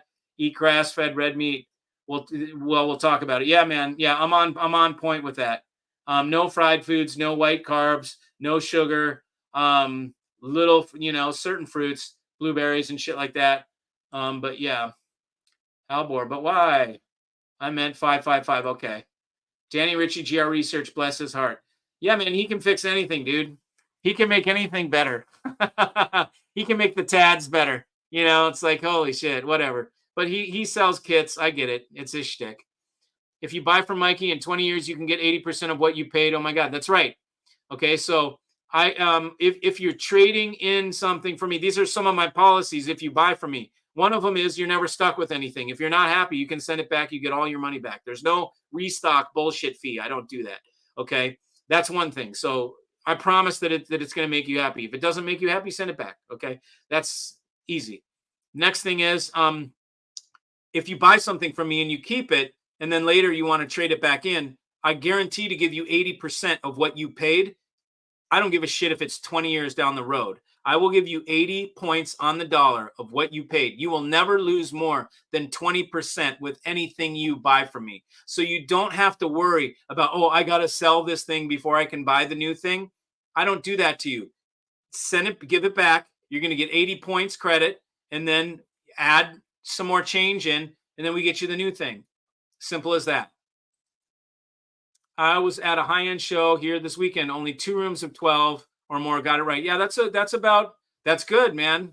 That's more than 10%. That's like 18, 17, 16%. Yeah. It's hard. Usually 10% of the rooms get it right. Hey, Mikey, we never got to see the big Fisher and Fishers because they're not put in yet. You will get to see them. Along with that comes a whole room change. I have a whole bunch of stuff in there. I've got to make room in my room before I can do it. I've got a rug coming on Halloween, and then it's going to go in. And then I had Charles here. We were making good stride, and then I ended up in the hospital. So it put the whole Fisher and Fisher and new rig thing on the back burner. Looks like a tank. Nice. Yeah, it was a tank, dude. Big time. Are those 2-inch master tapes next to you? Very good eye. That's exactly what they are. Those are session reels from the 1970s. Okay. Can you grasp the levity of that? Okay. These are original session reels. Okay. So I could grab this one right here. Can you see what that says? Roger McGuinn. You know who he's from? The Birds. Okay. His ass was in a room with this tape. Okay. Let that sink in. Roger McGuinn and this tape were together in a room at the same freaking time that event was magnetically captured on this ferrous material. I can go over here. I've got the Dramatics. I don't even know who the fuck they are. Aaron Hamilton. I don't know who that is. DT Faircloth. Who the hell is this? But over there, I've got Tina Turner. I've got Joni Mitchell. I've got Myron Burke. I've got a bunch of shit that I don't know what it is. I bought from a vault. Okay. And then if you look over here, what's that? If you look over here, I've got all the there's some more session reels up there, but those are all the 2-channel mixes right there, all the way down, hundreds of them. Okay. I've got Loggins and Messina. I've got just a bunch of wild shit. I don't fuck around. I've got a Studer in my listening room, a Studer A80 with butterfly heads, flux magnetic heads, all upgraded electronics. Mikey is about as legit as it comes, but nobody would know unless, I showed you this shit, or unless you had a very good eye, as Rachel does. Hey, Rach. Charles Harrison, as of right now, China is selling their cars and other goods through Mexico. No tariffs. Look at that. Well, there's probably going to be some if a certain individual gets voted in. Danny Ritchie. Yeah, exactly. The guy that knows how to fix anything. Mikey bringing the truth. Yeah, I'm just saying my piece. Is the Playback Designs MPD6 close in sound to its bigger brother MPD8? Yeah, it is. Okay, if you listen to the last live stream, I had 3 guys on that were talking about their MPD8s, and 2 of them had an MPD6 and then traded in their 6 for the 8. It's very close, but the MPD8 just has more. It's got better realism. It's just a little bit more. They're like 90%. The 6 is 90% of the 8, but when you put the 8 in, you're like, oh yeah. You're just like, okay. Don't take it out. Don't touch anything. Let me put that 6 in a box and send it back to Mikey. So, but it's a great stepping stone, the 6. Hey, Mike, cap, show, rig, other than SN70s, can you share with us what system? It's 30K total. Yes, it's 30K total, Jason. It is going to have the SN70 speakers. I'll come from the back end forward. It's got the SN70 speakers. Then it's going to have Nat Audio GM70 monoblocks. Okay, these are single-ended triode, like 40 watt per channel monoblocks that are Class A, that are from Serbia, hand-built, okay, full exotic. We go back. We're going to go to the audio analog made in Italy DAC that has a volume control on it. $5,000 DAC. The amps are $10,000. The speakers are $4,500. And then we're going to have a $4,500 M Labs NS1 streamer. And so it's going to be streamer. And then I'll probably bring the transport too for the audio analog, just in case people want to have CDs, or in case somehow we have a disaster and we need to rely on CDs. So I'll bring that anyways, but it'll be $4,500 streamer, $5,000 DAC, $10,000 amps, $4,500 speakers, and then the cables, which will be maybe $2,000 or something like that. So I think it's under 30K, isn't it? I didn't even do the math. Wilson's are phenolic resins, bowling balls. Okay, whatever. It's a synthetic. Do you think there's a shortage of phenolic resin? Do we have to mine for phenolic resin? No, it's freaking resin. That means it comes in 5-gallon jugs from the industrial supply shop. We could get it from freaking McMaster Carr tomorrow if I wanted that shit. And we could mix it up. And if we wanted to put some marble dust in it to make it a special AB3 compound, then we could throw some marble dust in it and mix it into the fucking glue and then pour that shit into a mold. Okay? Whatever. Okay? Just being real. Is paying full retail, protecting resale value. Well, yeah, in my ecosphere, the resale value is 80%. Okay, it's 80%. So if you pay full retail for a Wilson, you get fucked. If you pay full retail for Magico, you get screwed. If you pay full retail for D'Agostino, you take it up the rear. If you pay full price for Vitus Audio or Vitus Audio or Constellation or Solution or any of that stuff, you're going to take it up the shorts. It's never worth. Look, I just saw some Vitus Audio that was on AudioGone, and it was $225,000 pair of amplifiers with, I think, a separate monos. And they were selling them for $70,000. That's what that shit's worth. It's not worth shit. Okay, so their retail price is bullshit. I collect or acquire the rights to distribution for products that are in their prime. Okay, if it's overpriced, I'm not carrying it. I don't care about your damn game. I'm not playing your game. I'm not gonna discount it and still make some money. Because there's no integrity in that. I'm gonna find the products that are still priced with integrity, and it protects the resale value. Your resale value is 80 points on the dollar with Mikey. Keep that in mind. Wilson top of the line speakers are an homage to Robotech Japanese automation. Is that so? I saw some Japanese speakers that someone told me Wilson copied. I can't remember the name of them, but I've got it in my phone. If I point out that to the guys that tariffs are taxes. Yes, they were like the old days. You go back to the old days, it was just tariffs, and it was just, and we were a rich company. I mean, did you listen if you listen to the rally today, the guy from, what was that CEO from, oh man, that corporate, see, my brain's failing again. Anyways, yeah, so the tariffs are taxes on incoming products, certain ones. California is wonderful, but highly taxed and too expensive. Yeah, it's retarded. I mean, look at how much an apartment is in San Francisco. Why does it hurt the economy to tax Chinese manufacturers, but not hurt the economy to tax American manufacturers? Yeah, exactly. I mean, that's the question there, right? Like instead of taxing the incoming goods, we're going to tax the American people on their income. How about that? Ridiculous. That's why the archetype kicks the ass of stereotypes. Exactly. People don't have a good understanding of tariffs, taxes. Bottom line, if you want access to the U.S. economy, you should pay the tax. Yeah. And allow American manufacturers to employ Americans and create a strong economy with lots of money, and this drives down prices for consumers. Hello.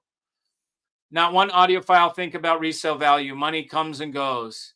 That's not true. Many audiophiles think it bothers me. I don't think about resale value because money comes and goes. You're right. It doesn't matter. right? It's just freaking green paper that we could light on fire. But many audiophiles are too concerned with resale value. They try, don't ever pay retail. You know, oh God, it's the sickest fucking saying. Don't ever pay retail. Go fuck yourself, you cheap son of a fucking bitch. Okay, that's what I have to say. If you don't think, maybe you should question for a second. If you don't think you should pay retail, maybe the products that you're attracted to are fucking overpriced. Okay, because if they weren't, you would pay retail if it was fair. But your thirst is for shit that's overpriced. That's why you don't want to pay retail, because your bitch ass is hooked on overpriced bullshit products. Okay? Put that in your pipe and smoke it. Modifying is called pluck and chuck. Is it? I had no idea. Hey, Mikey, it was nice to see you and Jay on the anti-scammer video. It was great. Yeah, Jay asked me if I wanted to come on and comment, and I'm like, sure, man, I will. I have an opinion on this.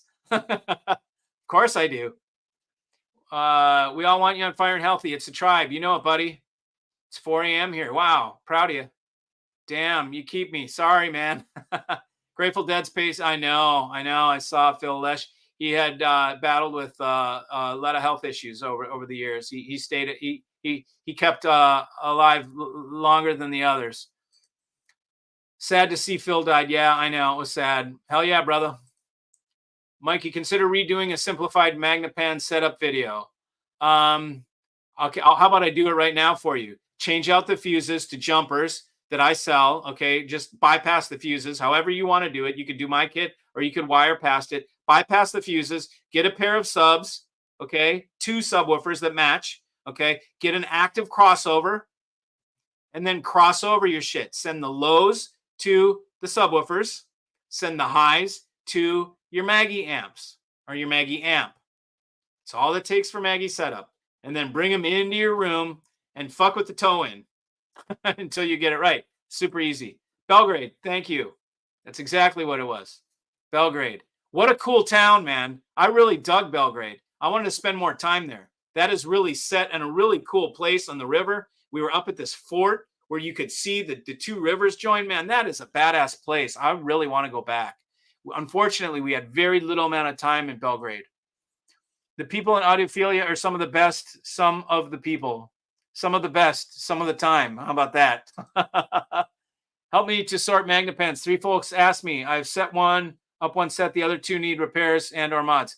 Repairing a Magnapan's easy. It's 1 foil. The speaker binding posts are 2 posts, and then 1 foil goes up, down, into the other. So find where the break in the foil is. If they're not working, if there's no continuity between the 2, then you know there's a break in the foil. Find it, jump it with another foil. Solder a foil on a foil jumper. That's how you do it. It's pretty easy. They're really easy to fix. Looking good, Mike. Thanks. Bicep. I rewatched the personal tour of your rig that you did with Jay's Audio Lab. It was as complicated as trigonometry class. Right, exactly. That was my pursuit of it, and it really is not that complicated if you understand shit. It's called active quad amp. That just means 4 amps per side, 4 drivers per side. That's all there is to understand it. People want to say it's confusing, because they want to try and slam, they want to make a case for what they're selling, right? So they say it's too complicated. But there is a lot of moving parts, and quite honestly, I'm simplifying now. I did it. I went there. I saw, I came, I conquered, whatever the hell. Now it's time to do something else. But yeah, love that comment. 20K is a healthy, good start. Yeah, I think so. DSP is good for lifestyle systems where you're not setting up a reference system like my Avant-Garde Zeros. Yeah, totally. Exactly. Does the Avant-Garde Zeros come with DSP, or do you use like mini DSP or something like that? My rugs are felt from Mongolia. Sweet, dude. Sounds awesome. Birds toured South Africa without Graham Parsons. Wow, killer. Very impressive. Thanks, Rach. That's epic freaking tape. You know it, man. You know it. Yeah, it's a project. I'll archive those. I'll archive these to DSD times 4. Not these, but the 2-channel mixdowns. I will archive those to DSD times 4. I have an A to D from Playback Designs that will convert analog to quad DSD, and then I'll record it to quad DSD. So I will have all those tapes quad DSD someday. It should be a tribe project, man. I should get like 5 of you and we'll all just hang out and freaking smoke fatties. I don't smoke fatties anymore, but hang out and like do the project, man. I know who's gonna do it with me. I know the mixing guy that can do it. Or he's not a mixing guy. He'll record these. He knows how to work with tapes and dry them out and dehydrate them and all that shit. SET tryout is the way to go, and that is what I'm showing. The ratio of math makes sense for a system. Yeah. Watch out for Jerry Powers, the cuck lord of audio. Who is that? I have no ideas. But cuck lord, bravo for that, for calling him a cuck lord. You gotta love that. That's hilarious. Wow, that's bad. Who is Jerry Powers? I have no idea. Shout out from Sin City, Vegas. Headley, good to see you, brother. Long time no talk to, man. Glad to see you. How are things out in Vegas, bro? I have not been there in a while, but man, I used to love the shit out of that every year. Man, we would go to the CES, and then all the AVN babes were running around. I was never impressed by Wilson Audio. I've heard a bunch. The presentation is too in your face. Thank you. It's like, so anybody in the know says the same thing, right? The same thing. Now, it could be just that every time we go to a show, that's what it's like. And, or every dealer, it's always like that. But some people claim, I've got people that are Wilson users that call me up and are like, Mikey, you need to come to my place and hear Wilson. It's not like you imagine. And I'm like, I would love to. Like, let me see what it's like. Maybe they use, Wilsons have those resistors on the back of the tweeters. You could probably, pad the resistor with, or the tweeter with the resistor and maybe cut it back. But I'm imagining if you cut it back a little too much, it's not going to have the presence. So it would be a tricky thing to do. I see you in your pic. It looks like you're in front. Do you do like a podcast or a radio show or what is it? Tell us, Rach, what do you do? There is a French cis word. I don't get it. There's a French cuss word for taking out. Starts with the word E. Love your attitude. Yeah, I got it. I don't know what that word is. You can teach me, man. Where do you start when building a system? Speakers? Yeah, that's a good place to start. Absolutely. I mean, the speakers are the instrument that plays the music. Everything else just powers that instrument. So the speakers are what creates the sound into the room. So it's extremely important. Much better that you buy a high quality small speaker than a bullshit ass big speaker that's cheap quality. And that's going to be in part of my audiophile Bible. Some people want to buy big shit because it looks big and it's impressive, but it's cheap. Don't do it, man. Buy a little teeny monitor that's built like a brick shithouse. Much better to do it that way. Album recommendations for after Mikey's show. Okay, so after my show's pretty late. I'd say Spangle. Are you Spangled? SHPONGLE. Spangle. Album. Are you Spangled? That's gonna be a chill out, man. If you blaze one up and lay back. Take a gummy, whatever. Drink a beer, drink a non-alcoholic. I got the best non-alcoholic beer. Holy shit. From Belgium. Oh my God. It's the best non-alcoholic beer I've ever tasted. I'll have to bring it in here for you guys next time. Oh my God. I couldn't believe it. It was so expensive. A 4-pack was $14.95. And I was like, oh my God, what the hell? Non-alcoholic beer? No way. But I was like, the inside of me, I always know it. I go, you never know. Could be the best shit you ever tasted, bro. Try it. You can afford it. So, okay, I grabbed it, took a 4-pack home, cracked one of those puppies. I was like, ooh, what is this shit? This stuff is amazing. It's like freaking bouquet of Earth's best parts in a bottle. I mean, I couldn't believe it. It was this stuff is so good, man. Reviewers get the gear they review for half price if they want it. Yeah, that's right. So do you think they're going to give a bad review? No, they're not. you know, and someone was so nice to say, if you'd like it, you can have it half price. Other reviewers get it for free. Or they get something called extended loan, which means they eventually have to give it back, but they can keep it forever if they want. So it's stupid. Extended loan just means you can have it. It just means you can't sell it, is what it means. Great show, Mikey. Thanks, Mark. How are you, buddy? You going to come and get that XR? Mark put $1,000 down on the XR 650L I got sitting out there. You should see Mark refurbs old motocross bikes. And I saw some pictures of, what is that, a CR or some shit? And he turns them into like the, just beautiful, man. And I'm like, oh my God, you're the perfect owner for this XR, dude. Bring it back. You know, I put every mod on it. It's got the sick titanium Two Brothers pipe. It's got everything. I did all the shit to it. Can you use the MLabs XDS Optilink on MPD8? No, you cannot. And I really was hoping for that. All synergistic products going back to day one, August 1992, have a 70. Look, so you do the same thing. There you go. Smart minds think alike. What is your take on the old Paradigm subs and their crossover boxes? I know nothing about them, man, quite honestly. I'm archiving tape for a vinyl reissue right now. That's cool. Sweet, man. Awesome. Wish you were here, dude. No doubt, dude. I wish I was in South Africa too, man. Show is getting funny. I try and keep it funny, man. You can load those 2-inch tapes on the Studer and record them into a DAW, remix them for laughs. Yeah, that would be cool, but I don't have a 2-inch machine. My Studer is a 1/4-inch machine. I took a look at a 2-inch, 24-track Studer, and I'm like, Jesus, the thing's like a high rise, I mean, I can't put that in my house, so I need to find somebody that's got a 2-inch Studer or 2-inch whatever, and then we can mess with these if we want.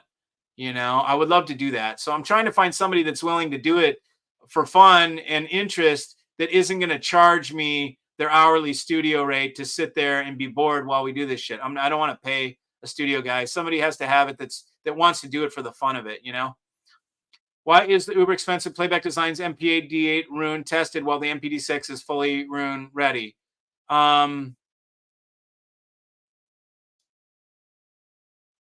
Because the MPD8 does not have a streamer on it, and the MPD6 does have a streamer on it. So the only way you can be Rune ready is if you got a streamer on it. There is no streamer in the MPD8. Boom. My Wilsons don't sound anything like that in my room. Oh, you have Wilsons, Shane? That's really weird. I keep forgetting that you have Wilsons. So Shane's one of the ones. Yeah, man. I still don't like Wilson, Shane. Maybe you can make me like Wilson because I still don't like it. I'm not saying it's a bad product. I'm just saying I don't like it. I've never heard it. Expensive. $26,000 is not uber expensive. What's uber expensive is the new MSB DAC that is $250,000. The new DCS DAC that is $220,000. The Wadax DAC that is $165,000. Those are uber expensive DACs. Playback Designs for $26,000 is a freaking steal. Okay, it's not even a premium. Paradigm subs are underrated big time. So was the Atom with the little 8 passive sub. Okay, cool. There you go. We can all sip green tea. I had some this morning. I love green tea. Neumann M147 tube mic. I make music. I got Neumann's right over here, brother. Our sister, Rachel, I'm sorry. I got my Neumann's here. I got Neumann's. I got 2 Neumann's that I'll be using in mine too. I love Neumann. But you make music. What kind of music do you make? Tell us about the music. And do you have somewhere we can go listen? I want to hear. Hey, you're running a digital signal to it. It's got its own DTA. There's an umbilical cord between the 2 cables, which is Ethernet. They've got their own amplifiers. All you need is a streamer. You're running a digital signal to it. It's got its own D to A. There's an umbilical cord between the 2 cables, which is Ethernet. They've got their own amps. All you need, I don't know what the hell. Oh, you're talking about your zeros. Okay, you run a digital signal to it. I see. It's got its own DAC. There's an umbilical cord between the two, which is Ethernet. They've got their own amps. All you need is a streamer. That's pretty cool. Okay, that's interesting. Tribe and Kule. So it's like that's very similar to Italian, which is vaffanculo. So cule means ass, and culo in Spanish means ass. And culo in Italian means ass as well. And cule, and they probably say it different. And cule, and cule. There's probably some flair way of saying it in French. How do I get away with auto insurance? The premium is killing me here in Oklahoma. I have no idea, brother. Trappist beer is best. Yeah, I wonder. I have to look at that to read the label. Can't reproduce a concert with two small speakers unless you're very close. You can sit close and then you'll get that. Right on, Rachel. Where can we hear it? We got number 2 wants to hear it. Your power bill. What was that? 2 bills? Thanks, Mikey. We'll do just that. Thanks for the music recommendation. Yeah. Check out Spangle, dude. You're gonna like it. It's wild. Get over here, brother, and have a listen. I don't care what you say, but I'm tipping you like the way this room sounds. Yeah, man, I will. Sooner or later. I gotta come down there. Thanks for the heads up on Paradigm. Cool. Nice. Thanks, Rach. Can I call you Rach, by the way? I just started doing that without even asking, but I'm hoping you don't mind. I have the MPD-8, and it is the best stack I've ever heard, and I've heard the new DCS DAC as well with MPD-8 is still the winner for realism. Wow, you've heard that new $250,000 deal? 2 mics are a gem. Yeah, as are the Neumanns. Yeah, Manley makes a tube mic too, Rachel. Are you familiar with that? You do metal? No way. Oh my God, now I want to hear it 10 times more. Rachel, tell us where we can hear your metal. Do you play guitar? That's so cool. You would also need a console, Neve or SSL, right? I have a little mini SSL, which I'm on the verge of buying, and I could get it. Neve doesn't really have anything in that size for what I need. Rupert Neve makes something, but I think that's a different brand than the actual Neve. I could get a Neve lunchbox and try and do it that way. But I've got a Manley Vox box. I mean, wicked tube mic pre's for these. So yeah, I'll have, trust me, you know what my hi-fi rig is like. My audio rig for my podcast are going to be the same level. It's going to be production level, high level shit. You are funny, dude. Hey, what can I say? I'm the class clown. I always was when I was little. I'm a watch guy and an audiophile. I wonder how many of this group loves fine watches. You know what that is? Tell me what model and what brand that is. Let's see. You should know. If you know your watches, you'll know what that is. Tell me what it is. Let's see how he knows his watches. Aries Surratt, thoughts? Okay, I'm going to be 100% honest with you. I can't stand the fucking importer. He's such a prick, douchebag, asshole that should not be in our fucking industry that I won't even give that shit a second listen. Now, I went to Munich. I went into the room. I've listened to Aries Surratt. It doesn't impress me. It doesn't mean it can't impress me. I think if I set up the room using Aries Surratt, I would do a much better job than whoever's setting up their rooms. Those speakers are goofy. Those big square cubes, goofy shit. It's just weird for being weird, okay? Someone tried to trade me a Cassandra DAC for the MPD-8. I wouldn't do it. I don't want it. I want nothing to do with anything that comes through this jack off in Canada. You know, I want nothing to be even close to him. And as a matter of fact, somebody called me the other day that had done business with them. I won't tell you what kind of business, but somebody called me wanting to buy $30,000 monoblocks. And I said, if you're associated with that jack off, I didn't say it in so many words. I said, you know what? If you're associated with him, I really don't want to do business. So I won't even sell to people that are associated with him. How's that? Even when it's 30 grand.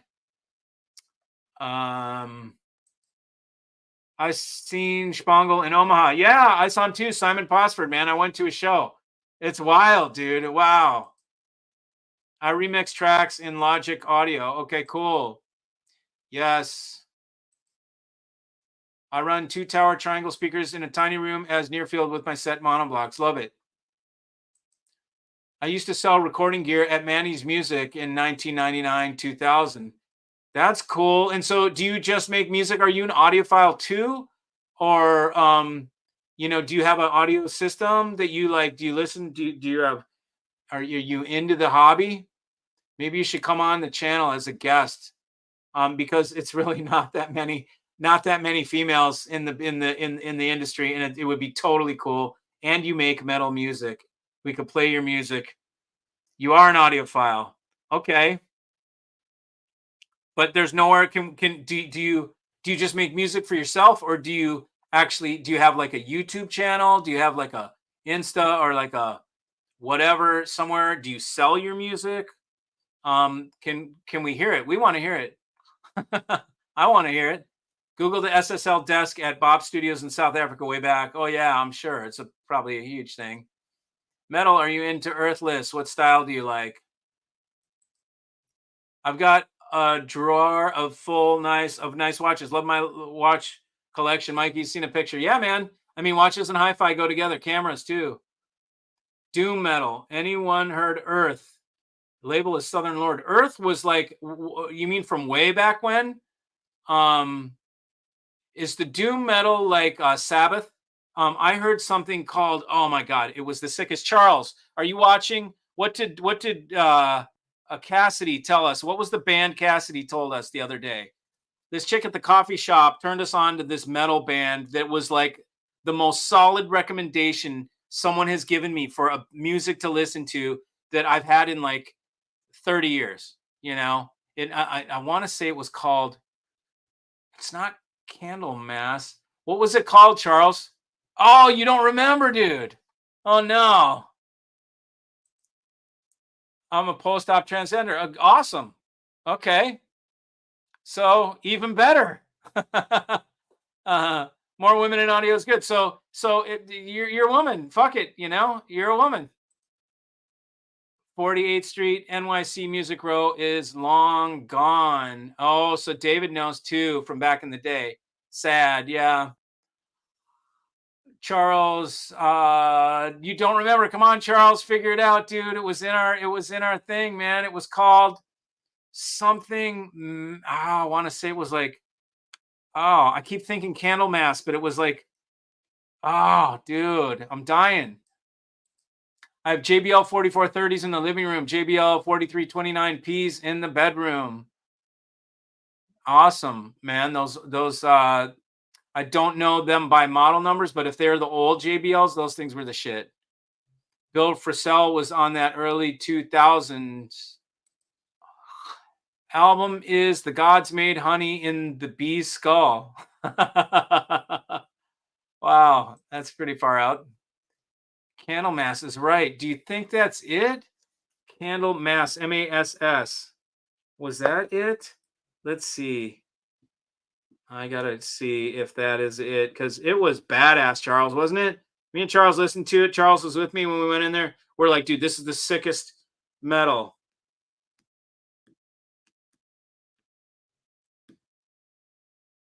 Candlemass. Oh, it is Mass. How do you know that there was one? I don't. Candlemass. Uh,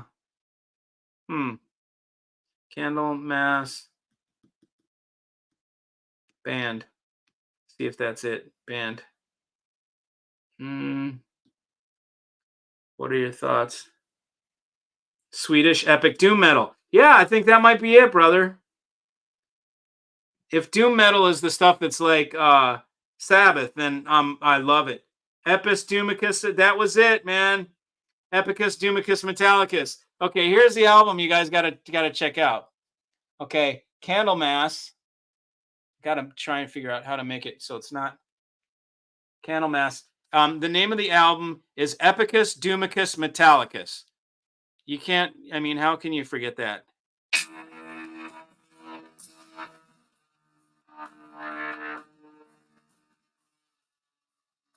It's heavy.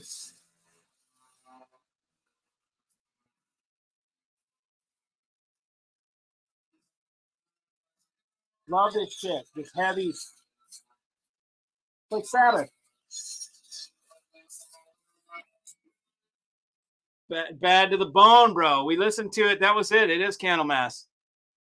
That was cool shit. Mikey, can we find you on Instagram? No, dude. I don't have enough time for all that shit. I can't. I can only do YouTube. I can't do any other things. It was old school. That was it, Charles. Right there. Avant-garde thoughts. Awesome. Love avant-garde.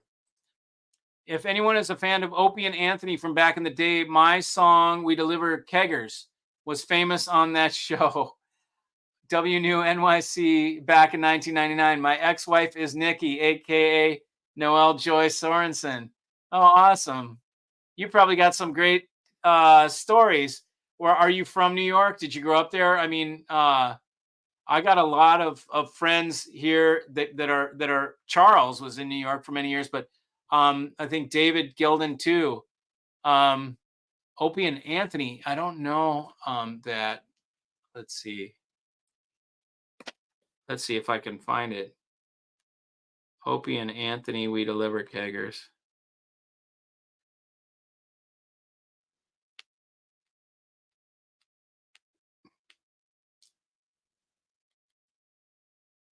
We deliver keggers.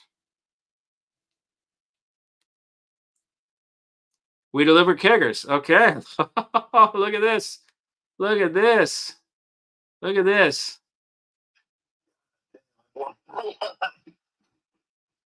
Really. Hey, come on, man. Wait.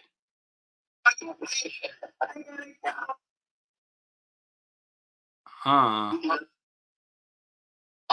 No, I'm not hearing the song. Let's see. We deliver keggers, raise hell. Okay, that's it. That it?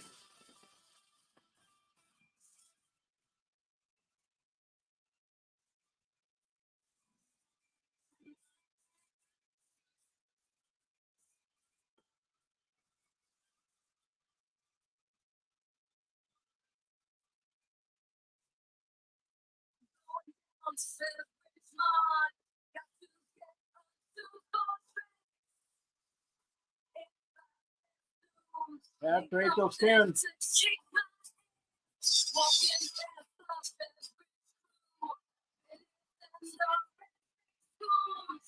Nice. That's awesome. Oh, I love it. I love it. Okay. Heard a lot of avant-garde here. Pens amps. Yeah, it's gonna look good lifestyle product. They sold out. Yeah, avant-garde's good. WLA, not my thing. Lifestyle product. It never sounded good to me. It was kind of cool looking. Okay, find me on YouTube. Want to chat somehow? How do I find you on YouTube? If y'all want something to knock your socks off, ensiferum. Ensiferum. Okay, let's try that. Let's see what we get. Let's see. Back. Okay, whoop. We go here. Ensiferum.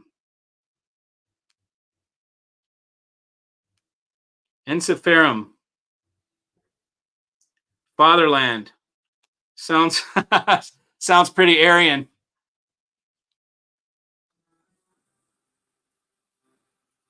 Sounds like modern metal.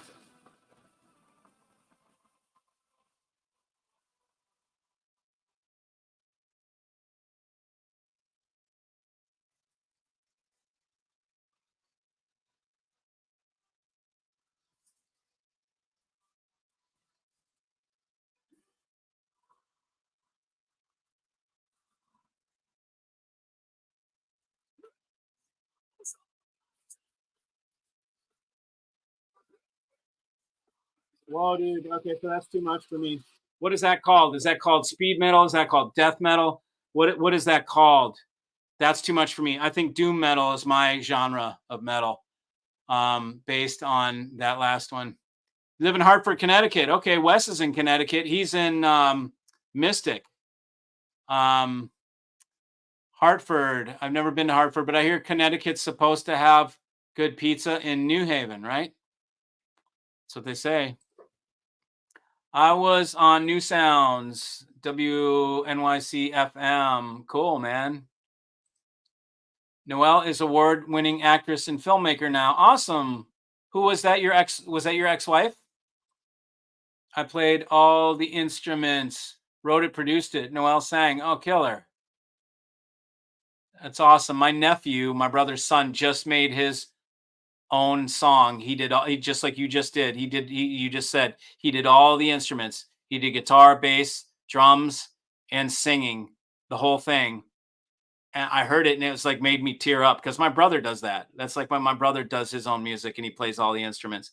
So to hear my little nephew do that shit like his daddy, I started. I'm like to my brother. I'm like, dude, did you cry when you heard that? He's like, no, man. I went in and talked to the guy at the mixing booth and told him to, whatever. I'm like, oh, dude, business. I'm like, I get all teary eyed and shit like that when I hear my nephew play that shit. John Schaefer, who's that? Yes, that is the song. Okay, so we were playing it. I like that tune, Rachel. Right on. Doom is good. Yeah, I dig Doom. It's badass. I used to live in West Hartford. There you go. South Windsor. However, Holy Grail is the Stooges. Iggy and the Stooges. Funhouse, LA Blues just kicks ass. Okay. I'm caught up with everybody. I got to bail. It's 2 hours and 5 minutes. Look at that. I must be getting better because we just burned through 2 hours like it was nothing. That's how I used to do these things, man. I just 2 hours before I know. But I got to go, y'all. So thanks everybody for joining. I will see you again on what is it? Today's Wednesday, so Sunday. See you guys on or wait, what fucking day is it, man? Is it Sunday right now? It's Sunday. I will see you. I will see you on Wednesday. Woo! All right. Well, everybody have a good one. Cheers. See you.